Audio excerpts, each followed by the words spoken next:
Anchor ઝુરલ પ્રેસમાં આપનું સ્વાગત છે। આવો જોઈએ આજના સમાચાર। ભરૂચના એક રહેણાંક મકાનમાં આગ લાગ્યા બાદ એલપીજી સિલિન્ડરમાં બ્લાસ્ટ। ભરૂચના લાલવાડી વિસ્તારમાં એક મકાનમાં આગ લાગ્યા બાદ આસપાસના અન્ય બે મકાનો પણ આગની ચપેટમાં આવ્યા। સદનસીબે કોઈ જાનહાનિ નથી। ભરૂચ શહેરના મહમ્મદપુરા વિસ્તારમાં આવેલા એક મકાનમાં ભીષણ આગ લાગતા દોડધામ મચી।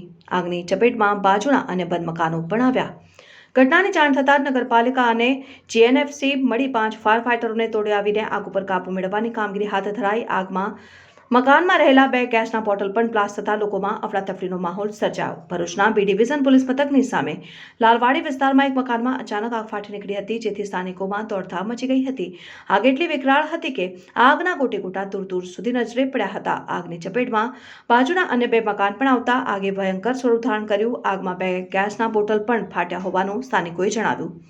આગ અંગેની જાણ ભરૂચની નગરપાલિકા અને જીએનએફસીના ફાયર બ્રિગેડના લાશ્કરોને કરતા 5 જેટલા ફાયર ફાઇટરો ઘટના સ્થળ ઉપર દોડી આવી આગ ઉપર કાબુ મેળવવાની મશક્કતમાં લાગ્યા હતા।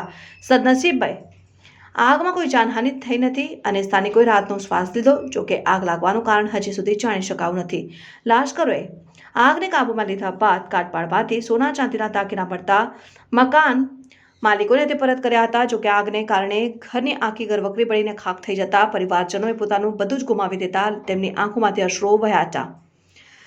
ભરૂચ શહેરના પશ્ચિમ વિસ્તારમાં આવેલા લાલવાડી વિસ્તારમાં એક મકાનમાં કોઈ કારણોસર આગ લાગતા ધુમાડા ઉડવા લાગ્યા હતા અને પરિવારજનો ગભરાઈને બહાર દોડી આવતા કેટલાક લોકોએ આગ ઓલવવાનો પ્રયાસ કર્યો હતો, પરંતુ આગ કાબૂમાં નહીં આવી વધુને વધુ વિકરાળ બનવા લાગી।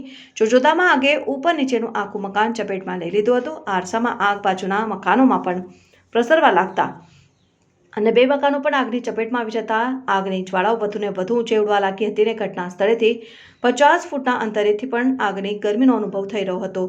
ભરૂચ નગરપાલિકાના લાશ્કરોને મેજર ફાયર કોલ મળતા તુરંત સ્થળ ઉપર દોડી ગયા હતા અને બીજી તરફ જીએનએફસીના લાશ્કરો પણ તુરંત સ્થળ ઉપર દોડી આવ્યા હતા અને આગ ઓલવવા માટે ભરૂચ પાલિકાના 4 બંબા અને જીએનએફસીનો એક મળીને કુલ 5 લાય બંબાની મદદથી આગ ઓલવવાના પ્રયાસ શરૂ કર્યા છે, જેમાં પાલિકાનો એક બંબો પુનઃ પાણી ભરીને પરત લવાયો હતો। સતત 1.5 થી 2 કલાક સુધી સતત પાણીનો મારો ચલાવી આગ ઉપર કાબુ મેળવ્યો હતો। સદનસીબે આગમાં કોઈને જાનહાનિ થઈ ન હતી।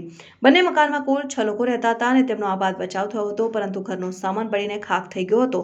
ભરૂચના લાલવાડીમાં એક સાથે 3 મકાનમાં લાગેલી 3 કલાકે કાબૂમાં આવી હતી અને મકાનો લાકડાના હોવાથી આગ ઝડપથી પ્રસરી જતા જૂના ભરૂચમાં મોટાભાગના મકાનો અત્યંત જૂના છે અને નિર્માણમાં મોટેભાગે લાકડાનો ઉપયોગ થયો છે અને આગ લાગવાની ઘટના બાદ ઘરમાં કપડાં ગોતળા સહિતમાં આગ પ્રસર્યા બાદ મકાનના લાકડાઓમાં આગ લાગતા વધુ ઝડપથી આગ પ્રસરી હતી।